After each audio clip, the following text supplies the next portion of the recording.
Hi, I'm from Vienna. It's 7 o'clock in the morning. I'm out with my dog friend, and weather is like 10ish, and it's 11th of May, 7ish. Yeah, I'm like in a forest area with my dog. So, what we are now expecting within this week, yeah, there are two major things that might happen this week about Turkey, also related.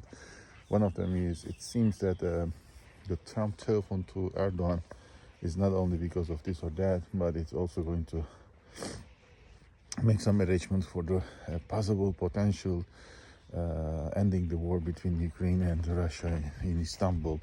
I believe within 10 days to 2 weeks time top, the two sides might decide to come up in Istanbul and talk about conditions that have been set in the first meeting in Istanbul. Now, considering the United States pressure on making the meeting on Saudi Arabia and other things, the Russian leader Putin insists that they should take in Istanbul, shows how Turkey plays and still can play an important role in this conflict. And this is a very positive thing for Turkey and a big gain for Erdogan too.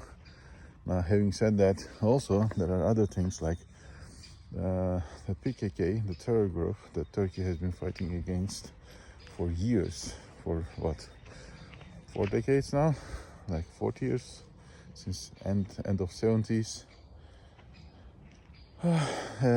is coming to an end. It seems that they are going to end the fight with weapons, and the terrors hopefully will end.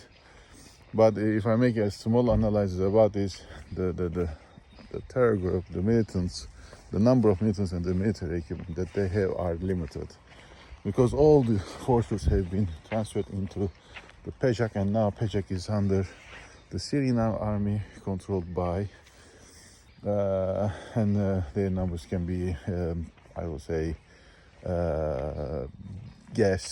forecasted like between 6,000 to 7,000 even numbers, maybe 4,000 even numbers.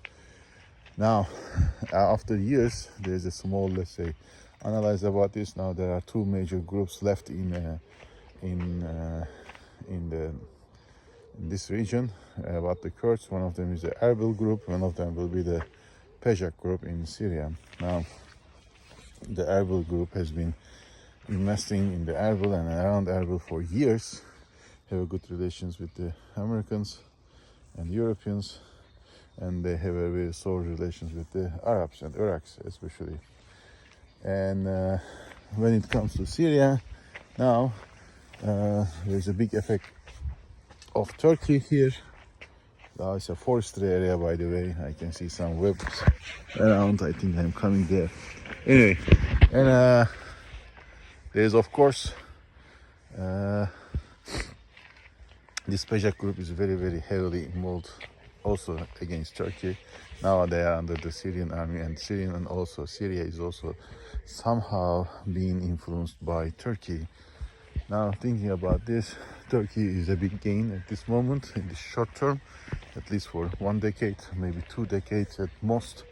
There will be a peaceful area where Turkey is going to concentrate on investing, especially the region, as well as gathering its energy to do other things, because we have been investing heavily on military to fight against the PKK or the PJAK also.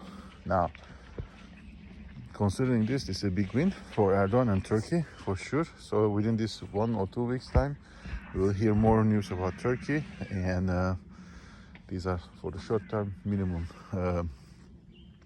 very, very positive. The Russian and Ukrainian war might end, and where Erdogan and Turkey will be effective. The second will be PKK, internally domestic. Also the regional news is important. They will most likely leave their weapons. At least for 1 decade there will be a peace, but in the long run I am not very confident yet,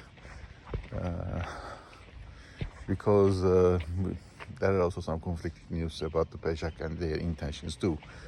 So let's see what will happen.